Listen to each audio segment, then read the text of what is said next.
आम्हाला पहिल्या दिवशीपासून वाटतंय की न्यायाच्या भूमिकेमध्ये कुणी अडसर येऊ नये, कुणी असू द्या, समाजातलाही असू नये, आरोपीचं समर्थन करणारा असू नये किंवा राजकीय असू नये.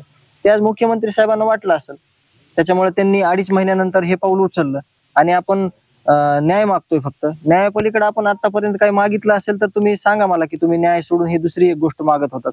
आम्हाला न्याय पाहिजे, तो कुठल्याही बी पद्धतीने पाहिजे. आणि मी एक गोष्ट पण म्हणत होतो वारंवार, की ह्या सगळ्या जे तुम्ही मला प्रश्न विचारतात त्याचे उत्तर मुख्यमंत्री साहेबांकडे आहेत.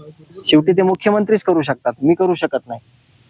नाही, राजीनाम्याची मागणी, राजीनाम्याची चर्चा गेल्या काही महिन्यांपासून म्हणजे घटनेच्या दिवसांपासून झालेली आहे आणि ते केवळ असं होतं की न्यायासाठी म्हणजे अडथळा होऊ शकतो. ते त्यांनी तुम्हाला प्रश्न आहे की आता तरी न्यायाचा हा अडथळा दूर होईल असं वाटतं का? आम्हाला फक्त न्याय पाहिजे. मग आता ह्याच्यात अडथळा येणार आहे का ते परत जास्त अडचण येणार आहे, तर हे त्याचा विचार पण त्यांनीच केला गेला पाहिजे. कारण आम्ही शासनातही नाही आणि प्रशासनात पण नाही.